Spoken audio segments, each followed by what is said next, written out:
Good day, all, and welcome to this virtual panel titled The Abraham Accords, National Security, Regional Order, and the Popular Representation.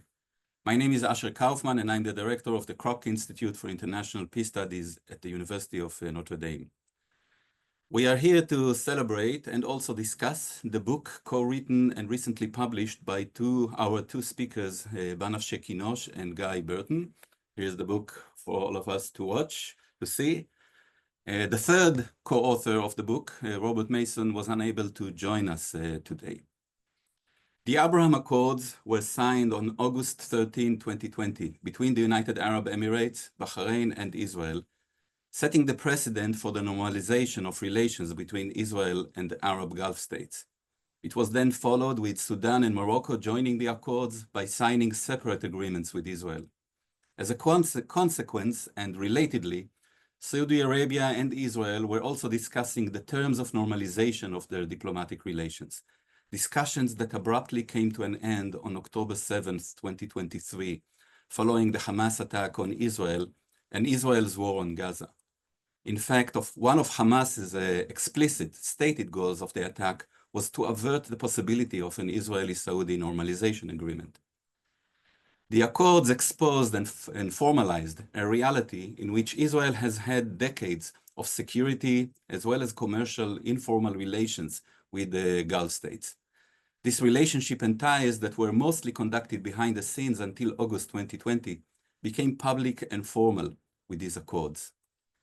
At least since 2002, when the Arab Peace Initiative was proposed by Saudi Arabia, it became an established assumption that normalization of relationship between Israel and other Arab states could only happen after and in the context of an Israeli-Palestinian peace agreement that would involve the establishment of a Palestinian state in the occupied territories and include a just solution to the Palestinian refugee problem.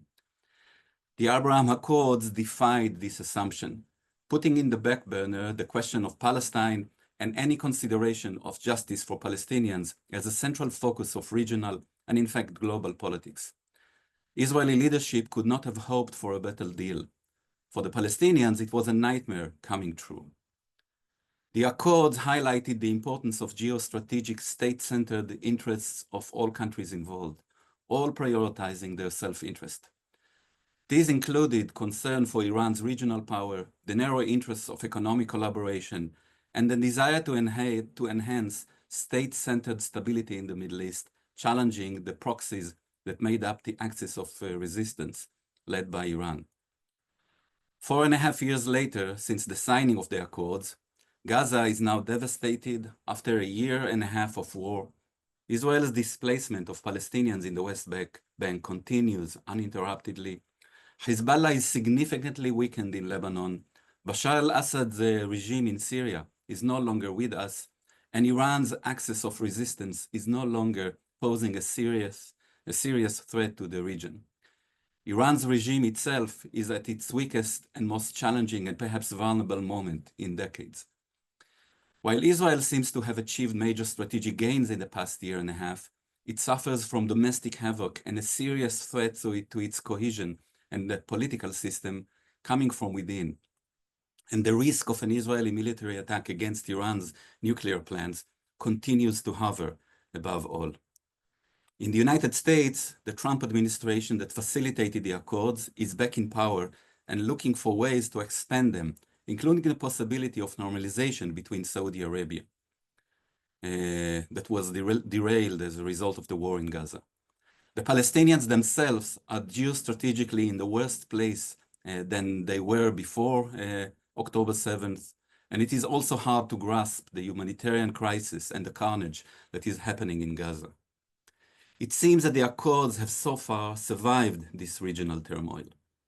An anecdote, but still an indication of the resilience, is the fact that during the past 1.5 years, flights to and from Tel Aviv and the United Arab Emirates continued unabated, while other routes and international air carriers discontinued their service to and from Tel Aviv.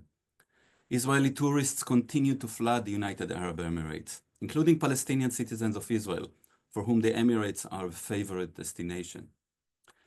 To help us unpack some of these dynamics, I will now turn to our speakers who will share with us the main arguments of their book and also place their arguments within the context of the current political moment in the region.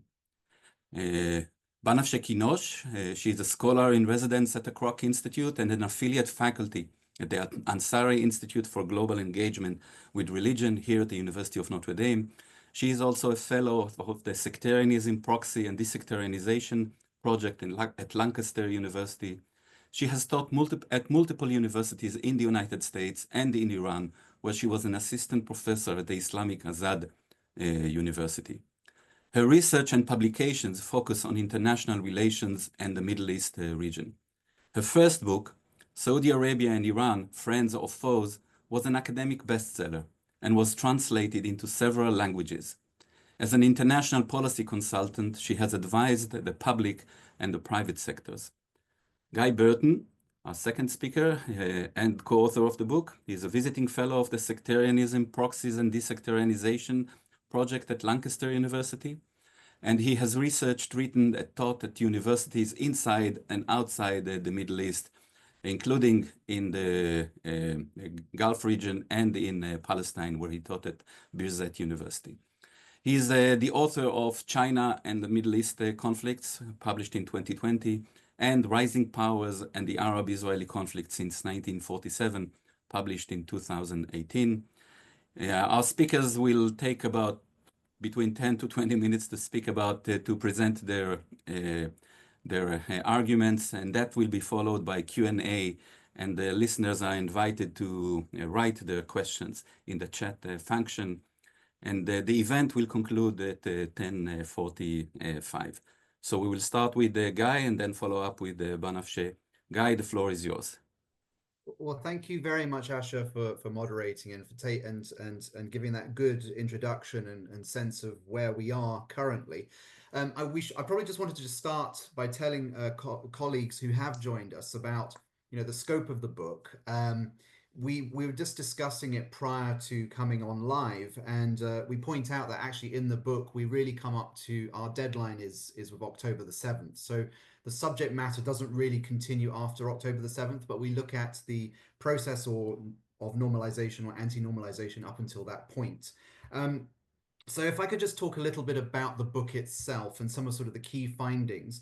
And really, it's a shame that it's only Banafsheh and I who are here, because really the driving force to this book was Robert Mason, who's not able to join us today. He has instigated a new series by the publisher Lexington, which brought out our book, which is entitled Gulf States and International Affairs. And this is the first volume to come out of that. Our book itself, The Abraham Accords, examines how each of the GCC countries and Iran have approached normalization with Israel within the context of the Abraham Accords, and also looking at some of these wider regional dynamics, so there are chapters that not only deal with Iran, but also Israel and the Palestinians. The idea came to, or Robert approached both Banafsheh and myself in late 2020 to collaborate with him on this book. And the book was initially conceived and has pretty much followed through as a collection of case studies, each focusing on a different Gulf state and its evolving relationship with Israel. However, as we did our research and as we started to produce the chapters, we realized that a simple country by country examination was really not enough, and that we needed both a framework that would allow us to understand the broader patterns and drivers of normalization, as well as resistance to it in the region. So we ultimately settled on two central questions to guide our analysis. The first was the main drivers of normalization and anti-normalization with Israel. And the second, for those states that have chosen to normalize relations with Israel, how sustainable are those agreements, particularly in light of the latest war in Gaza? So to answer those questions systematically, we also adopted a comparative approach that not only examined individual state policies, but also the broader regional dynamics. In terms of thinking about the challenges we wanted to address, we realized that actually there was no single theoretical framework that could fully explain the complexities of Israel's relations with the Gulf states. While various international relations theories do offer some insights, none of them fully accounted for the decisions being made by these regional actors. And so in particular, because existing frameworks often fails to address a key debate, can Israel's integration into the region proceed without a resolution to the Palestinian questions? This prompted us to look at other ways to address the issue of the Abraham Accords. So we began to begin with from a broadly realist and structural realist perspective. So from this framework, from this viewpoint, the primary concern for the states that we looked at was that of security, both at a regional level as well as domestic. For the Gulf states, stability at home and security abroad are perhaps the most important considerations that they have, and it influences their choice when it comes to regional actors such as Iran and Israel, as well as external powers like the United States. And this context in which the Abraham Accords has emerged as well is also one in which the American unipolar moment in the Middle East appears to be on the wane. As the region is starting to shift towards a more multipolar one at the regional level, but also with opportunities emerging for other external actors like China to make a presence. So as a result, the Gulf states today have multiple strategic options that are available to them. Some of them continue to closely align with the United States, while also following a strategy of bandwagoning. Others seek to balance different regional actors against each other. And a third option is that which is very prevalent in contemporary multipolarity, is that of hedging. Hedging being the strategy whereby you try to cooperate with multiple partners while avoiding full commitments to any single alliance to maintain flexibility and to minimize risk. So those are the three kind of options that are available to state actors in today's world. And certainly we see elements of all of this happening in each of the GCC states. Now, before Banafsha goes into some of the detail about the Gulf states themselves, I want to share some of the main observations that Robert made in his concluding chapter, where he drew comparison and tried to read across what was happening in each of these different country cases to share with you some of the sort of the general themes and general findings that we had. So the first one is that discussions about normalization, whether for it or against it when it comes to Israel, is actually not new. These are debates that have been existing amongst political elites in the region for decades. And in some cases, they date back even to the 1930s, even before the partition plan that was put on the table in the United Nations in 1947. However, it was usually political elites. However, those decisions by political elites were usually shaped by ideological and very pragmatic considerations. So Robert gives some examples of these historical cases when it comes to the Palestinian issue back in the 1930s. He noted, for example, that there were Palestinian appeals to both Kuwaiti and Bahraini political leaders during the Arab revolt back in the late 1930s, and that there were speeches in support of the Palestinians in mosques in Dubai and Sharjah. And later, the Saudis themselves would provide the Jordanians with military assistance during the 1967 war. And of course, let's not forget, that Arab Gulf states were very crucial and instrumental when it came to cutting oil production and targeting allies of the United States after the 1967 and 73 wars. So this was a period in which there was resistance to normalization. But secondly, the realist framework, which we started out with as our way of looking and exploring these particular states and their interactions with Israel and the Palestinians, it did not fully explain why certain states choose to normalize relations with Israel while others did not. So we found that other factors like identity, ideology, and historical narrative could be as important. And here, Bahrain is a good example. It's one of the smallest and most vulnerable states in the region, and it has significant security concerns.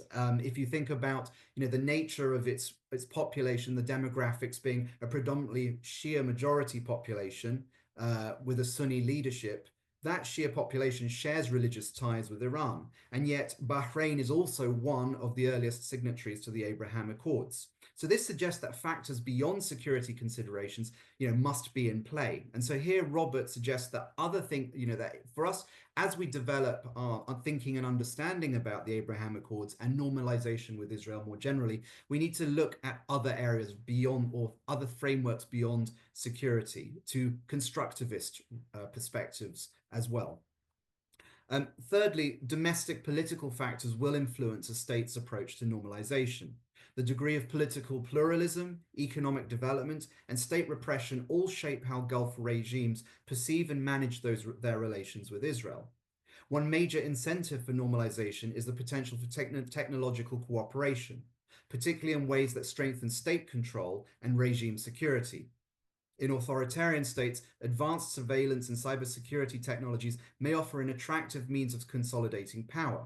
And similarly, a government's confidence in its ability to control public opinion, whether through repression, co-optation, or media influence, can affect whether it sees normalization as a viable prospect or whether it has to go down the path of anti-normalization. So I think these contrary approaches are evident when you look at countries like the UAE and Qatar. One is a signatory of the Abraham Accords, while the other is not. Fourthly, the Palestinian issue remains a factor in Gulf decision makings, even though it is really national interests which outweigh Gulf regimes' decisions on whether or not to normalize. Many of the region's leaders do express rhetorical support for Palestinian self-determination, but their policy choices are usually and primarily shaped by calculations about their own security and their own stability. So a key question for these regimes it may be whether or not normalization with Israel serves its wider strategic interests, particularly in relation to its positioning vis-a-vis the United States. For many Gulf states, normalization wasn't just about Israel, it's also about securing favorable relations with Washington. And finally, Robert talks a little bit in his conclusion about whether or not normalization has been a success. Now, I should point out that this was not a focus in any of our chapters. We did not try to make an attempt at judging whether or not normalization or anti-normalization had been successful or not. We felt that we wanted to just focus on what had led to the decision by a state to normalize or not normalize. But Robert does venture in the conclusion an attempt at trying to evaluate the Abraham Accords, and he suggests both a very general thin approach versus a thicker approach. In his reading of it, in the thin sense, the Accords have endured, meaning that they can be considered successful in terms of their persistence diplomatically. However, if we're talking about the Abraham Accords as being successful in a thicker sense, meaning substantive, deep-rooted change, the picture is far more complex here. So certainly it's the case that the UAE has advanced further in economic and security cooperation with Israel than Bahrain has. But then Bahrain's greater vulnerability to external threats, such as Iran, may constrain it from being able to make any kind of more substantive moves to normalization. So in that sense, it might be considered successful, but in a thin sense, thin way. And similarly, we find Saudi Arabia's position particularly interesting and ambiguous. While it has not formally joined the Abraham Accords, its careful approach to normalization has allowed it to give off the sense that it may well join at a future stage. But because it has chosen not to make that decision yet, it does ensure that it has greater leverage than it would if it was to have signed up to it. And because of that prospect, it has also enabled it to extract greater military commitments from the United States. So in that sense, not yet signing the Abraham Accords, not yet committing to full-scale normalization, has actually been successful. So Robert's conclusions offer scope for further research on the question of Israeli normalization in the Gulf and also the wider region. It does also prompt an open-ended question, which I'm sure we're going to come to in the discussion, which is about whether or not Israel's ongoing war in Gaza, does this further normalization with Gulf states, or does it make it less possible? And given Donald Trump's return to the White House, has his presence in the White House now created new conditions for further normalization? These are sort of some of the overarching issues which I'm sure we're going to come and discuss. But before I pass over to Banafsha, who will go into more detail about the individual GCC states, let me just say a little bit about two of the chapters that I wrote. I did write three of the chapters, one on Israel, the second one on the Palestinians, and the third on Qatar, but I will leave that one to Banafsha to summarize. But the two, just to say a little bit about those two chapters on Israel and the Palestinians. So my chapter on Israel pointed out that normalization, whether to pursue it or to reject it, has been a recurring theme for decades. Israeli leaders, pretty much since the foundation of Israel, have long sought integration into the Middle East and diplomatic recognition. And they view the Gulf states as part of this strategy. Integration or normalization can be seen as part of what was broadly a periphery doctrine that they pursued in the decades after 1948, in which past and present Israeli leaders looked for partnerships and allies by states and minorities in the region as a way of countering the more immediate and, well, initially immediately hostile Arab neighbors, but also we can expand that out to Iran. Now, Israel began to make inroads in the Gulf with the Oslo Accords back in the 1990s, and that did generate a degree of normalization up until the Second Intifada broke out in 2000. Prospects became revived again after 2011, and I think some of the context of what was happening in that period, helped bring some of the Gulf states and Israel closer together. Most notably the Arab Spring uprisings, which generated fear for many regimes alongside an increasingly assertive and more confrontational Iran. And its backing for proxies like Hezbollah and, to a lesser extent, the Houthis in Yemen. So in short, the past decade has been one of regional instability and turmoil, which has also been exacerbated externally by wider developments like the American diminishing in the region, as well as an increasingly more multipolar world.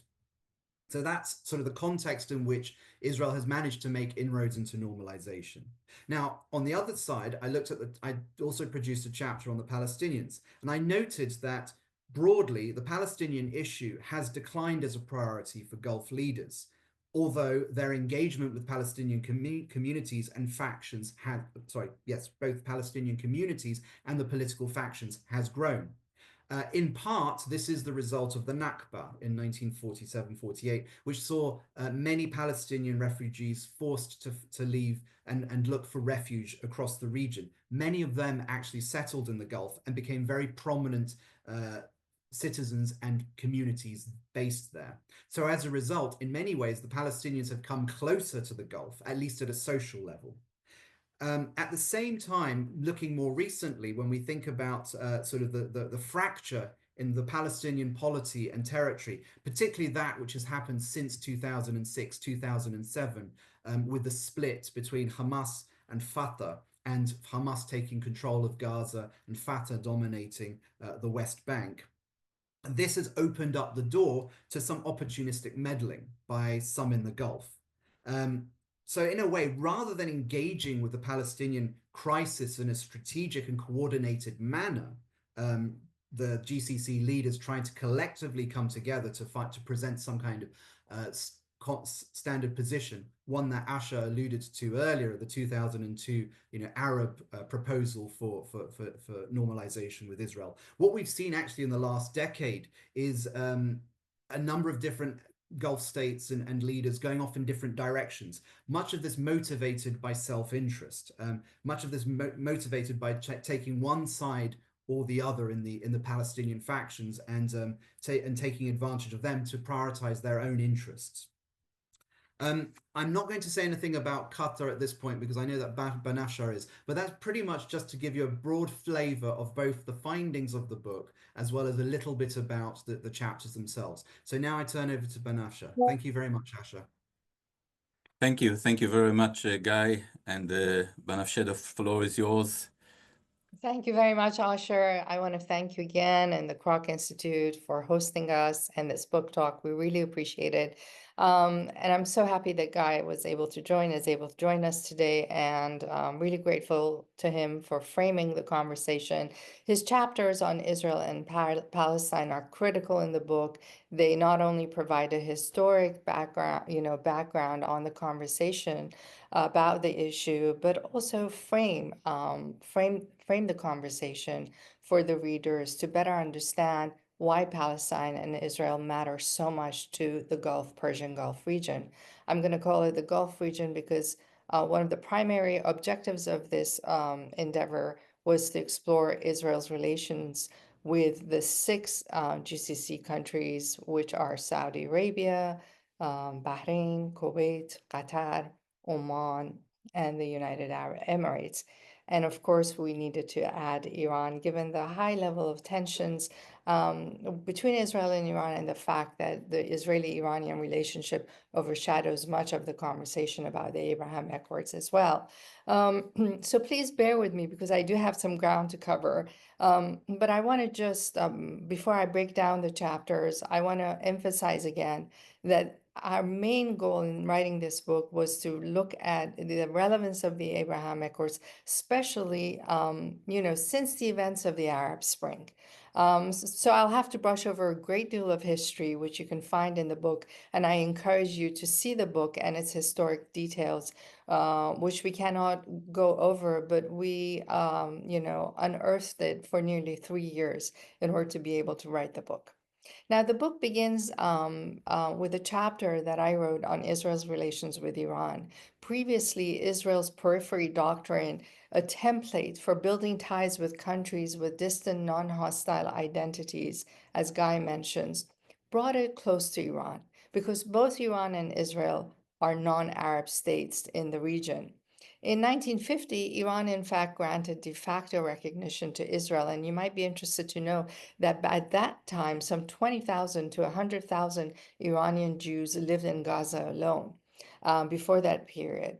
But for some details that I can't get into right now, a year later, Iran decided to rescind the recognition, partly because it came under pressure from the Arab world to not recognize Israel, even on a de facto basis.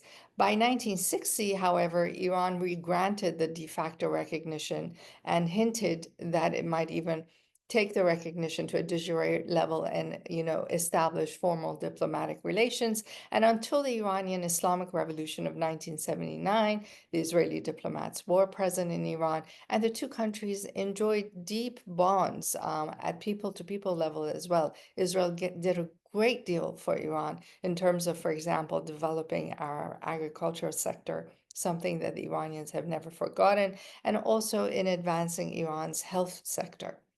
Israel had a hard time as a result coming to terms with the loss of a major ally after 1979. As a result, during the 8-year Iran-Iraq war from 1980 to 1988, Israeli arms dealers supplied arms to Iran at some point, and Israel saw Iraq as a bigger problem. Israel was also slow to respond to the emerging Iranian threat in Lebanon because it was heartbroken over the loss of this ally. And it was in Lebanon from where efforts were being made by Iran to push back on American regional influence in the Levant, and which ultimately drew Iran's revolutionaries closer to Arab sentiments on Palestine and the Palestinian armed groups that Iran would begin to build ties with, first with the Islamic Jihad, which it helped set up, and later with Hamas, as well as with other splinter groups in the West Bank that opposed the Palestinian Liberation Organization and the Fatah Party, and which Iran had only lukewarm relations with due to the group's pan-Arab ideological leanings. The Abraham Accords broke down the periphery construct between Israel and Iran, as a result of which the region remains in turmoil, and in favor of building a periphery core relationship between Israel and the core GCC states, all of which are Arab countries. This is why Israel and Iran hesitate to go directly to war, in my humble view, because what is there to replace the solid periphery ties that they used to have? This is also, mindful of the fact that it's not Iran that has fought a direct war with Israel yet, but the Arab world that has fought 4 major wars with Israel previously, and then a number of other ones between Hamas and Israel since 2006, 2007, when Hamas took control of Gaza. Now, that said, Iran has apocalyptic views. It believes in the return to earth on the borders of Syria and Israel, a Shia saint-like figure named Mahdi, and his armies of devout Muslims who will act as companions to Jesus. Now, this might not be necessarily a new idea. The Jewish people and the Christian people all subscribe to some end of the world, viewpoints, which might be somewhat similar. But people close to Iran's supreme leader, who is himself a cleric, Ayatollah Khamenei, say with almost near certainty that by the time of the Zuhur, which is the word they use for the return of Jesus and Mahdi, um, Iran would have destroyed Israel. Revolutionary Iran's key problem, however, is not with Israel per se, but the fact that Israel is a U.S. ally and sits on land, at least partially occupied, that will by necessity have to be taken by Mahdi's armies in preparation for this zuhur.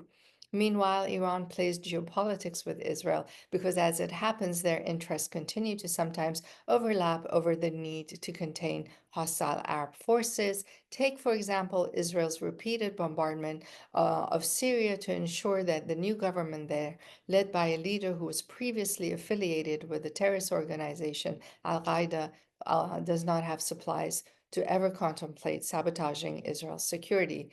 Iran views the same leader in Syria as a potential threat. And I can go on over Syria, how sometimes their interests have overlapped. For example, Israel negotiated with the Bashar al-Assad regime at times as well, although Assad was backed by Iran in order to secure Israel's borders. It's a complex relationship there.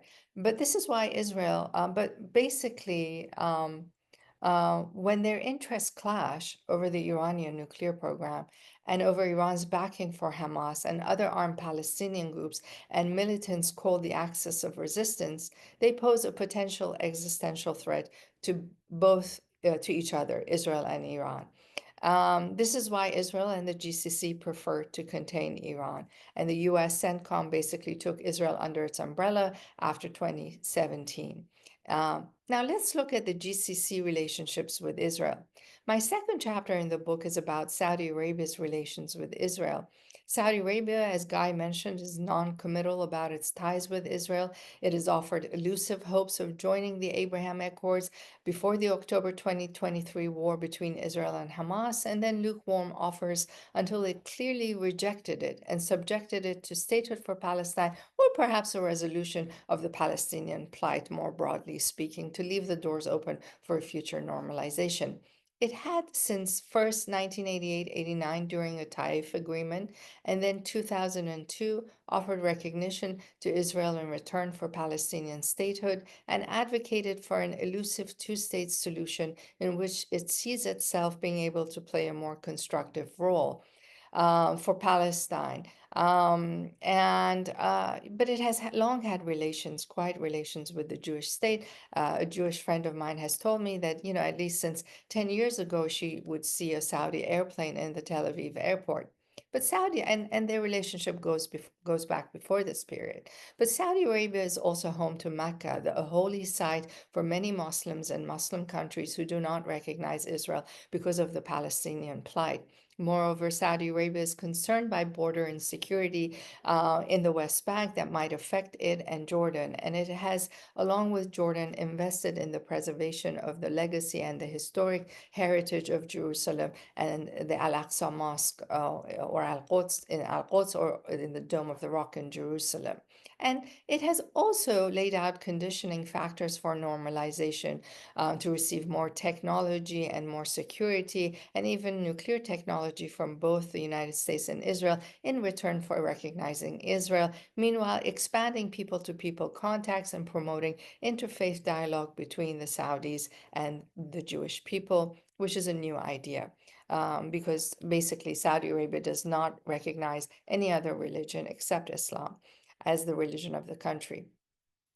Yet, Saudi military needs are immense. Its borders are vulnerable to Iran and the Iranian axis of resistance, and it has a local Shia population of roughly 30%, which is significant in number and has transnational Shia loyalties besides the loyalties to the Saudi state that then pose serious domestic dissent factors against normalization. Saudi Arabia also has a dissident Sunni group that is being controlled by its leader Crown Prince Mohammed bin Salman, but we cannot gauge really the level of dissent against normalization, though it would probably be still somewhat significant. Meanwhile, the Saudi position on Gaza and Palestine is rather reactive rather than proactive, despite advancing non-workable two-state solutions. And more importantly, Saudi Arabia has a nascent foreign policy because it is a relatively new state. It was formed in its modern sense in 1932. And so, what level of nuclear capability will Saudi Arabia need in the face of strong Israeli and Iranian nuclear programs? How can it ensure that it won't be crushed in between or dictated to? Now, let's turn to Bahrain, which is my other chapter in the book. Bahrain has an elusive amity with Israel. Why? Although it is not clear, it is possible it joined the accords in part on Saudi Arabia's urging because Saudi Arabia and Bahrain coordinate their foreign policy, and Saudi Arabia kind of wanted to be in the loop, especially because of a level of rivalry with the UAE when it joined the Abraham Accords. Generally, both Bahrain and Saudi Arabia are countries that have to grapple with a level of Sunni dissident opposition as well that makes people unhappy with Israeli normalization. And Bahrain also has a majority Shia population, although Bahraini leaders will now tell you that they are now a minority. But we can talk about why that has happened or why that may be the case or whether it's true or not. But even so, Bahrain, which has a comparatively weaker economy than the rest of the GCC, is in need of investments, including from Israel. And therefore, Israel is helping it with multiple projects on the security front, on desalinization projects, water projects, etc., many levels of cooperation. Moreover, Bahrain is in need of GCC connectivity to boost its economy. And as long as that connectivity persists and the GCC states are generally inclined to work with Israel at some level, then the Abraham Accords will continue to have relevance for Bahrain and Israel. But Bahrain's non-military aspects of its security, with respect to the population and the vast majority of people that live there who are strongly pro-Palestinian, makes it vulnerable and makes its long-term security vulnerable despite joining the Abraham Accords. Now let's turn to the United Arab Emirates, a chapter written by my colleague, our colleague Dr. Robert Mason. The UAE, he argues, and we know, was the first country to join the Abraham Accords and build a very strong security partnership with Israel. For example, they have an Indo-Pacific Quad since 2021, expanding relations with India and the United States in the Indian Ocean. They're trying to build wider economic agreements. Why is that happening? The UAE is always in search for regional and international allies, and is also against the rise of radical Islamist groups, especially in the GCC and after the Arab Spring. And it likes to make rational choices, and having an engagement with Israel is one of them. It also doesn't have a major dissident population or including Shias. And at the same time, it has always invested in the West Bank and wanted the Palestinian Authority to embrace relations with Israel. And when Mahmoud Abbas has been reluctant, it has even hosted dissident Palestinians from the West Bank, including Mohammed Dahlan, to pressure the West Bank to contemplate change, to normalize and contemplate peace with Israel. Moreover, the UAE has a young leadership that's assertive about pushing for relations with Israel while also simultaneously giving money to the United Nations Relief Agency for support of Palestinians and for refugees. It also hopes for a peaceful future for Gaza, and even tried to envision one with Hamas, but Hamas rejected the idea of UAE overtures. Meanwhile, its maritime relations and security and cybersecurity and tourism relations, as Asher also mentioned, have expanded rapidly with Israel. And at the moment, as of 2023, their trade was around $6.5 billion, which leaves a lot of room for expansion, gives us a sense of how difficult it is for the GCC to open its economy to Israel, but at the same time, it is moving in that direction. Qatar is a chapter that Guy wrote, and he's tasked me with summarizing it. Although I won't be doing justice to it, I'll do my best. Qatar has not normalized or joined the Abraham Accords, and it prefers to maintain some level of strategic ambiguity because it gives it an edge as a regional mediator and negotiator. It's also very pragmatic. For example, Qatari officials have met previously with Israeli officials. Qatar is also concerned by Iranian power, and it also happens to have a U.S. airbase. In addition, Qatar has been a major donor to Palestine, not only given money around 80 million to it from 2009 to 2022, but possibly up to $1 billion to Gaza alone, and it acts as a mediator in Gaza that enables it to contain basically threats from Iran while also maintaining an edge as a favored regional partner for America without the United States placing too much pressure on Qatar to normalize relations with Israel rapidly. I'm going to go over this quickly because I like to leave room for Q&A. Oman is also a chapter written by Robert Mason. Oman has not joined the Abraham Accords. It has welcomed the Abraham Accords. It's had deep relations, especially on the security front with Israel, since the 1970s. However, it prefers to have international partners for security. And because its security is guaranteed by the British, it really is not very much dependent on Israel for its security. But Oman has also a population balance to consider. Some 10% of Omanis are Shias, some 45% are Ibadis, though not a Shia branch directly. It has a lot of Shia sentiments, and the rest of them are Sunnis. And there is some social media dissatisfaction, especially with Prime Minister Netanyahu in Oman, although Oman has also hosted him as well as other Israeli officials. Let's remember that Oman also has migrant communities from Pakistan mainly who might have anti-Israeli sentiments. But that said, Oman has engaged in naval drills with Israel and Saudi Arabia and the United States, for example, in 2022. It also tries to appease Iran. Iran puts a lot of pressure on Oman to not normalize officially with Israel.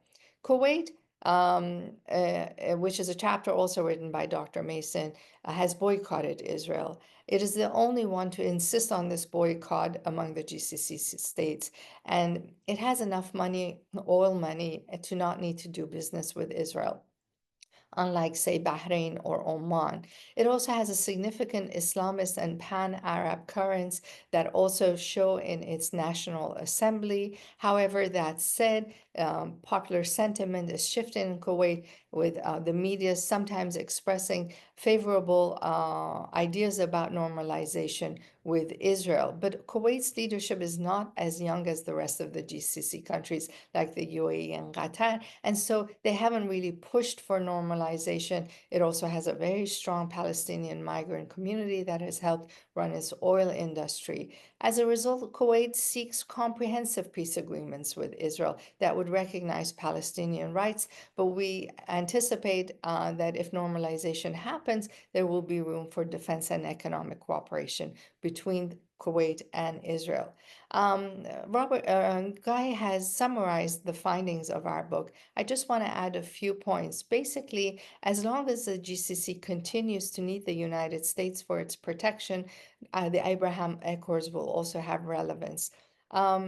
The other issue is that what we found is that in countries with a significant Shia population, they are reluctant to normalize with Israel, with Bahrain being the exception for reasons that we have outlined. It's also important to recognize that the Abraham Accords is not a roadmap for peace for Palestine. It recognizes that it is the most intractable conflict in the region, but kind of offers another alternative to bypass peace and find other ways of working together. Whether it works or not, we've tried to outline in this book.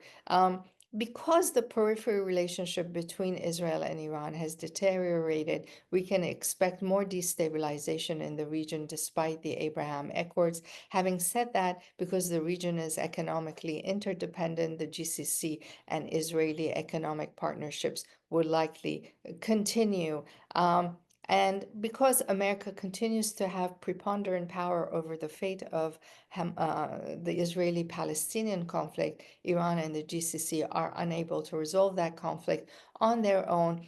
And basically, this also means that the US will continue to insist on normalization with Israel.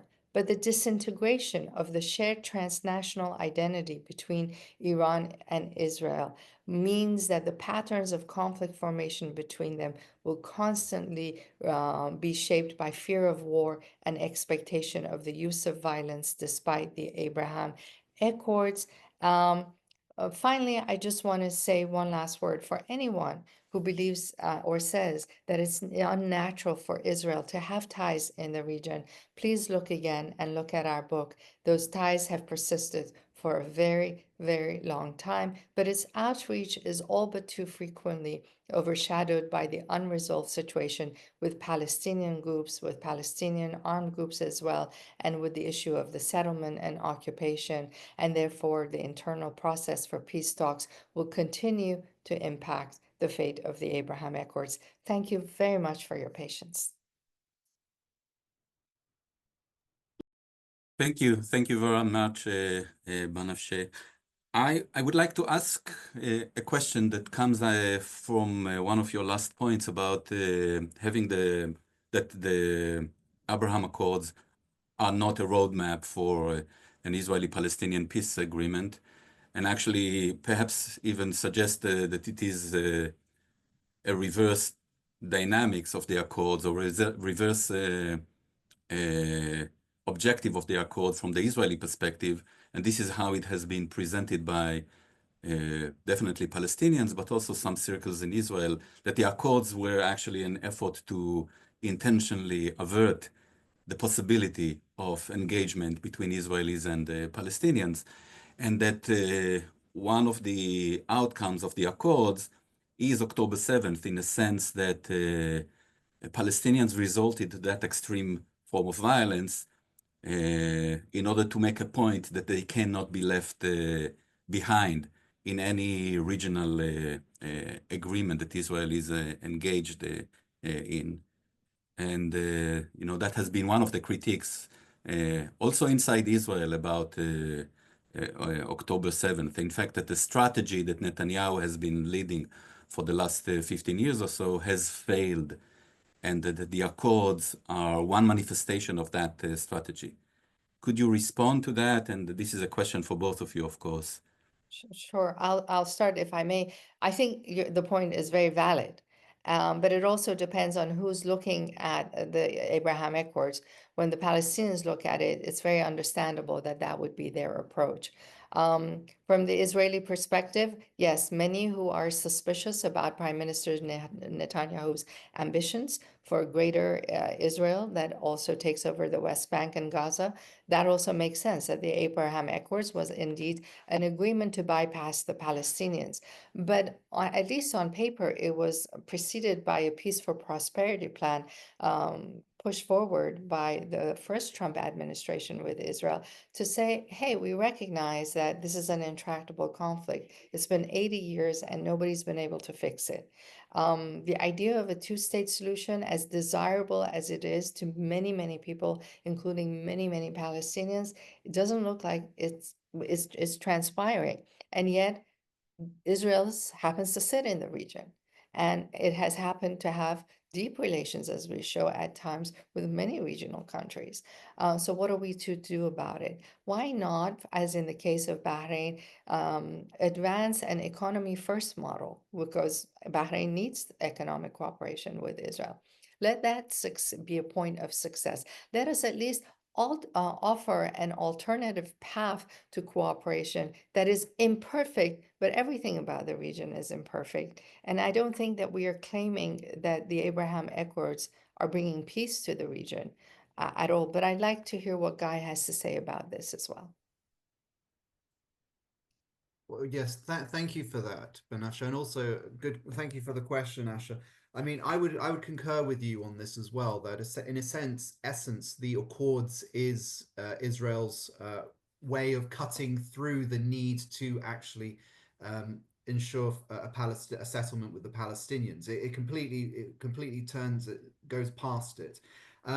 But I think also what I guess the question then sort of turns, if you're thinking about it from the Palestinian perspective, what is the alternative? And can I just take issue, because it wasn't a Palestinian response to collective Palestinian response to act as they did on October 7th. That was Hamas.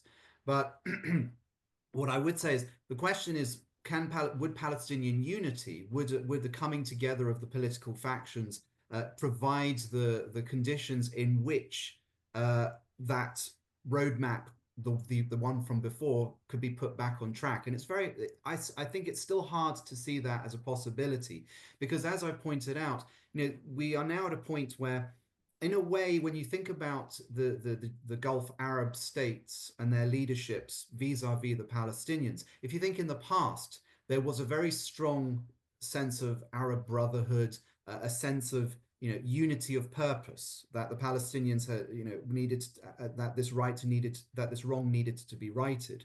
But it was also at a time when the Palestinian question was quite distant. Now, of course, what we have is that the Palestine is quite close, at least in demographic terms in the Gulf, and it makes very little difference. It's actually very much, I think, it would be very difficult to see, even if you had Palestinian unity, how the individual Gulf leaderships would not seek to maximize their own self-interest by playing off internally between the Palestinians, or at least trying to position themselves better with the Palestinians. So I think I guess there's going to need to be a lot of work done, not just at the Palestinian level, but also at the Gulf level. And this maybe sort of leads in a little bit to some of the overarching issues which take place in the Gulf today, the intra-Gulf politics, sort of the rivalries that exist between some of these leaderships, and I think which came very explicit between 2017 and 21, between the Saudis and Emiratis on one side and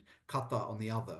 I mean, that was resolved. And I think actually that's something to keep in mind, that the Abraham Accords happened at a time when the Gulf states were still split with each other, at least in public. So, in many ways, I think I mean, we can certainly turn and talk about, what this means internally for Israel. I think certainly the political stage has shifted dramatically to the point where there isn't really much of a peace camp anymore. That we talk about, and Robert mentions this in the book, the most right-wing government in Israel, after 2022 with Netanyahu's current government, and yet there was, the previous one that had also been present during the Abraham Accords period as well. So I think, Israeli politics has shifted so far that I think the question then becomes, if we want to try and bring a roadmap, I mean, obviously we can't go back to the past. We are in a very different situation right now, and the question of Gulf unity as well as Palestinian unity, as well as who do we speak to on the Israeli side about this? It doesn't seem to be very clear to me now. Yeah. Interesting. I mean, you have both raised the issue of a Palestinian presence in the Gulf states, and this is often an overlooked topic. I wonder if you can actually explain or elaborate a little bit of that. I mean, I do not know the numbers. I'm assuming that there are hundreds of thousands of Palestinian workers in Gulf states with different kinds of legal status in the Gulf, probably not citizens, but they are an important constituency, an economic, definitely constituency, central for educational facilities, institutions. Do they play a role in the internal dynamics of these Gulf states? Are they completely ignored? I mean, it's an intriguing question that I'm not sure has been really dealt with, and I wonder about your thoughts on it. Sure. I'll go first, but very briefly, because I think that Guy is the expert on this. I'll just say something very briefly. One of the reasons Iran supports the Palestinian Islamic Jihad and Hamas and armed Palestinian groups is that it doesn't have pro-Palestinian sentiments and a Palestinian population in Iran to use as leverage against the GCC states. These Palestinians reside in the GCC countries. And so I think that that is a very important thing to consider. These Palestinians have a lot of impact on the GCC countries. Take, for example, the case of the Iran-Iraq war, when the war broke out, although people had hesitations about Saddam Hussein, the Palestinians in Kuwait and Iraq defended Saddam Hussein.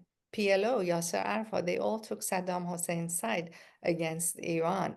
And the more that happened, Iran actually decided to arm these sort of minority Palestinian armed militant groups in its favor. So in a way, the Palestinians, I mean, Guy should speak about this, can be a very moderating impact on the region if they're allowed to continue the way they have, being part of the life of the Gulf region, to have a moderating impact on the region as a whole.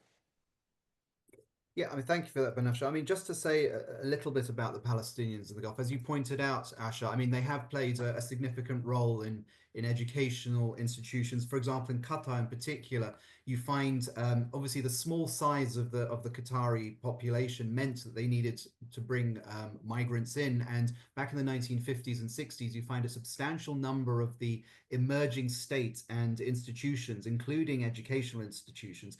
Many of those teachers were actually Palestinian. So there is this Palestinian diaspora in the Gulf, but I think we also need to note that their status. They're not citizens, so they are limited in their ability to influence the leaderships of these countries.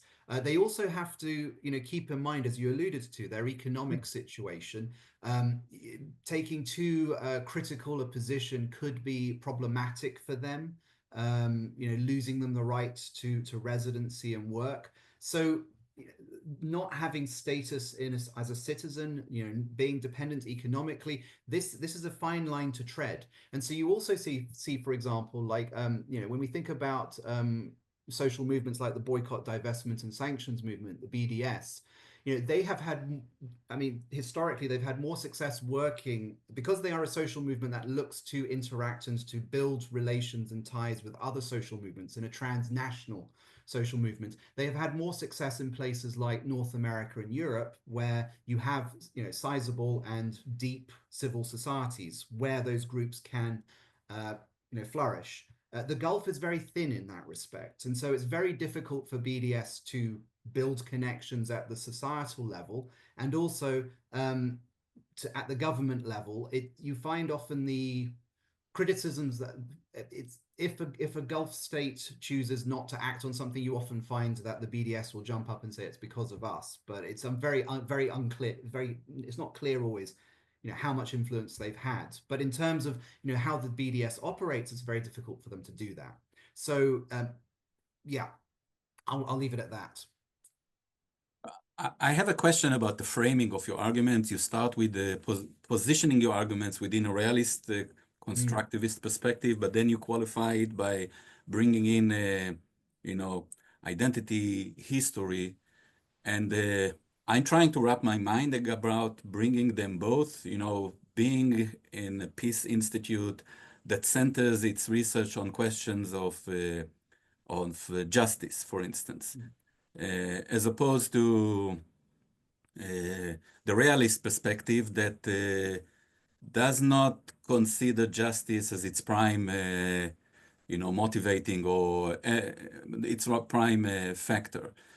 And analytically and also practically, these are questions when you approach the topics such as the Abraham Accords. And from a realist perspective, I completely understand, why these states would engage in this diplomatic diplomatic and political process. And then you think about the issues of identity and history that are actually varied, because as you well know, I mean, there is the popular sentiments among Arab societies towards the Palestinians is immense. I mean, the masses within the Arab world are in strong support of the Palestinian struggle for self-determination. Some would be in strong support of, the end of the Palestinian struggle that would lead to the end of Israel. And then you have the leadership that operates otherwise. I mean, how has that manifested in the case of the Abraham Accords in these respective states that were engaged in the negotiations with Israel. Can I go first, Ben Asher, Sure. on that? Sure, I mean, please. so, and this is where I think, from my reading, and of course, this is one of the nice things of having three different authors on this, is that we'll all probably bring different things to the table. So I was listening to Ben Asher's presentation and pointing to sort of religious differences within the population as being, significant. But I'd go a little bit further and say, for example, that one of the things that struck out for me, whether or not a state will normalize or not normalize, is the relationship, that the extent to which the political leadership is insulated from popular opinion. So take, for example, somewhere like Kuwait, where you have relatively quite a dynamic civil society, some degree of political participation, in parliamentary elections, and that does get sort of manifested to some extent in the way that the government responds. Their anti-Israel sentiment therefore makes it hard for Kuwait to normalize. On the other hand, somewhere like the UAE, where it's very much the regime in Abu Dhabi, and to a lesser extent Dubai, who are pretty much cut off from political sentiment, or at least political sentiment is not expressed in any way because of high degrees of repression. That makes it easier for the Abu Dhabi leadership to pursue normalization. Take Qatar, where of course you also have a fairly strong, but in this instance very secure Al Thani leadership. Yes, very limited political participation, but from what we can tell, public opinion is broadly in line with the Al Thanis. That makes it easy for them to take the course that they have, where it's somewhat ambiguous, although it leans more towards anti-normalization for now.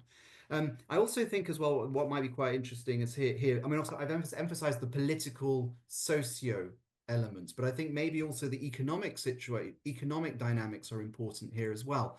If we think about countries that are these are all countries that are currently undergoing a process of economic diversification or competing with each other to try and maximize foreign capital and investment, whether it's through things like Vision 2021, Agenda 2030. That every one of these states has its own economic diversification project strategy in place, and so trying to attract that kind of business, and I think to some extent this isn't just about attracting Israeli money in, but it's also the signal that you give the wider world, saying, hey, we're open for business, we're open to anybody, therefore come and invest in us. And so I think there's an economic component to that as well. Certainly when you look at sort of the UAE with its efforts to try and expand its economic frame, I think that's important. And then of course finally there's the Americans. I think then this maybe comes back to more closer to the security issue, but it's also signaling to the Americans. I mean, for example, if you go back to 2017 and the initial reverberations of that intra-Gulf conflict between the Saudis and Emiratis and Qatar, initially the Saudis and Emiratis seemed to have persuaded the first Trump administration that the Qataris were not on the American side.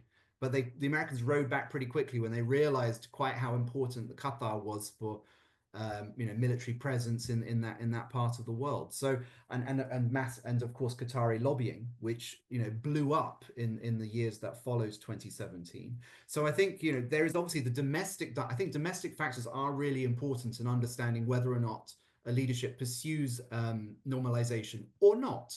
And I think a lot of that comes down to how does it feel politically secure? Does it feel that it has to respond to public opinion? And what kind of messages do we want to send that go beyond just political security to economic diversification? So if I may, I just want to add something about the peace component. Being at Kroc, I understand how important that is. And the good thing about our book is that it's also reflected in the title, is that we address the issue of popular representation. And that adds a fascinating dimension to the discussion that takes the book beyond the realist perspective. Of course, the realist perspective has its own ideas about peace and war. But in the chapters, what we found was very interesting. For example, take the chapter on Saudi Arabia. This is a country that did not want have anything to do with the Jewish people on paper. I remember when I first went on every time I've gone to Saudi Arabia, I've had to sign a document along with my visa saying that I'm not Jewish until recently, because it was just something that you're not supposed to be, at least on paper when you go to the kingdom. But since the Abrahamic Accords, the narrative that has shifted significantly in Saudi Arabia in favor of embracing the Jewish culture. And I can go into details of how that's happening, but some of it, they have, for example, made television series, family TV programs about the Jewish culture, Muslim culture interacting. They show some of them during the month of Ramadan, etc. And of course, it ebbs and flows depending on the level of tension between Israel and Saudi Arabia over the question of Gaza. But it's happening. Bahrain is a very interesting case example because Bahrain has to, in the end of the day, make peace with its Shia population, as well as it has a lot of Sunni dissidents as well. And so to do that, considering that it's a small country and vulnerable, they have started redistributing wealth, saying, okay, whatever money we make, we're going to give a little bit more to everybody since the Arab Spring to make people happier. And that includes the Shias and the Sunnis, while they're also trying to politically marginalize the Shias. But at the same time, they've also created a significant social media and media opening in which Bahraini society vents out against either Israel or Iran at different choke points of historic moments, depending on what's going on in Gaza and over Palestine. And it's very fascinating if you really study, which I had to do for my chapter, what the trends are, and I've reflected on that. Kuwait is also a very interesting case example. It has three different major Shia dissident political trends going on. One of them is almost pro-Iranian. The other two have, networks in Iraq, and it also is a society that has historically given a lot of charitable money to Shias as well as Sunnis across the Muslim world, as far as Latin America, South America. So the way they navigate the question of peace in Israel is very interesting. They open up a space for these Shias, but they also give more room to the Sunni dissidents who have problems with the Shias to say more about the need for peace with Israel. And if you look at individual chapters that we've all written, there's a reflection of what the Abraham Accords and relations with the Jewish state mean to people. And Iran, of course, is the most,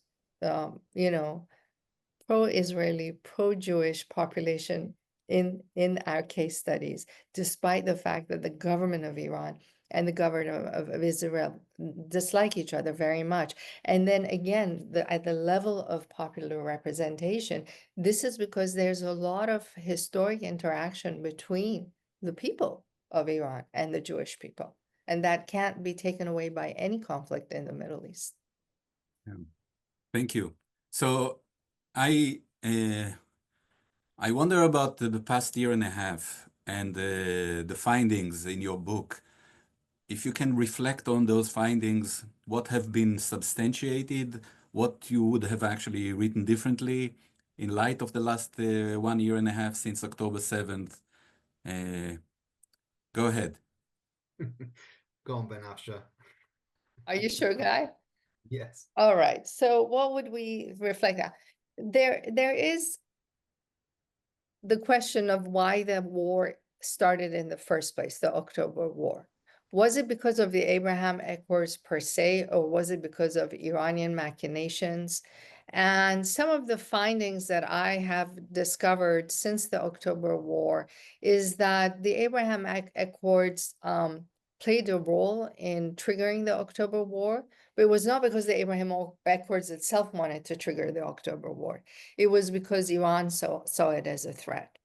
And so I think that the conversation that I think in hindsight, if we were to rewrite this book, I would focus more on the narratives that transpired before and after the conclusion of the Abraham Accords.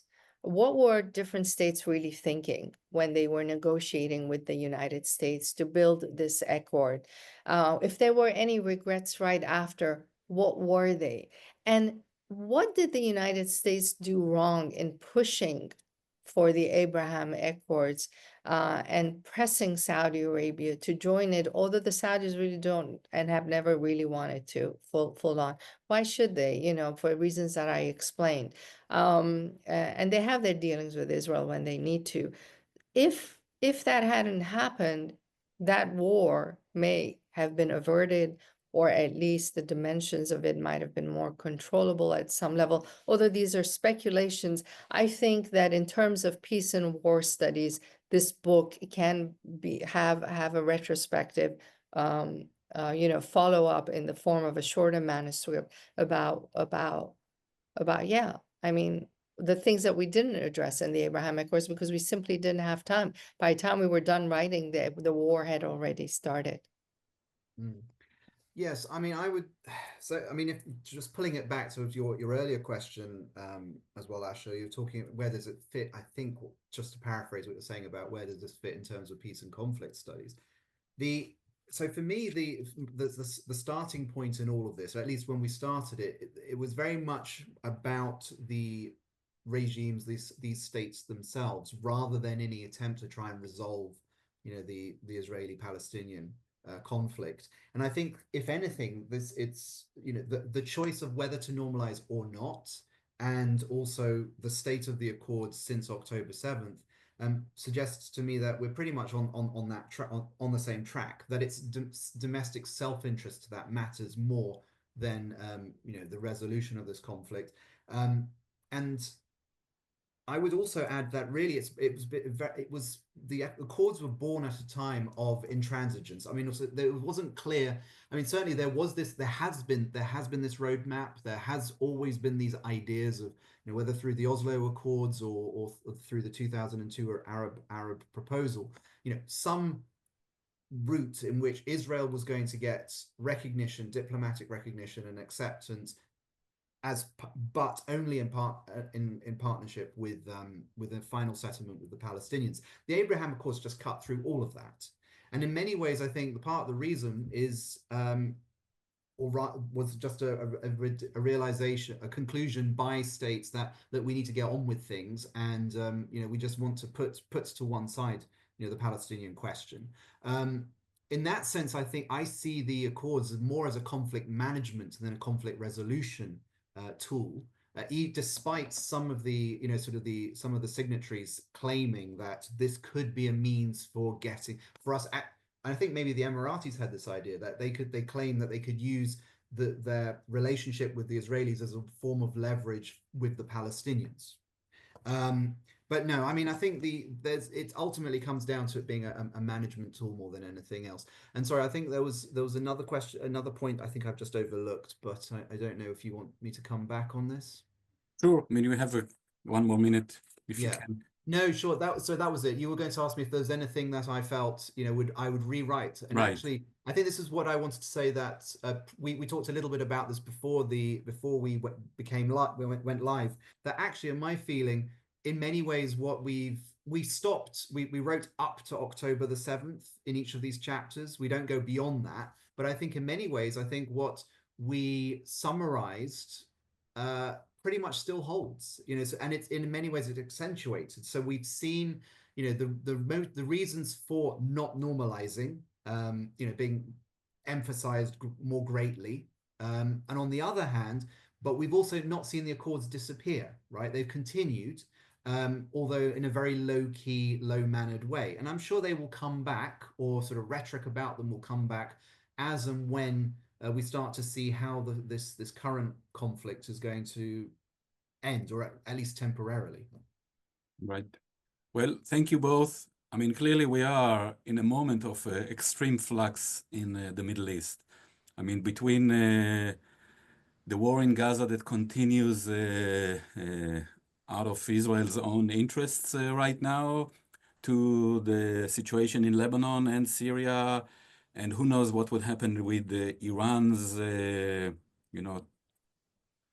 regime and the question of its position vis-a-vis the rest of the Middle East. There is a lot here that will have to be unpacked, and perhaps as we were talking when we started, when the paperback comes out, you will have to relate to these issues that are really developing. So I would like to thank you both. And again, the book, the Abraham Accords, National Security, Regional Order, and Popular Representation. I recommend you buy it, pick it up, read it, an insightful analysis of the Accords, the history behind it, and the politics that led to it. Thank you both, and have a good day. Thank you. Thank you.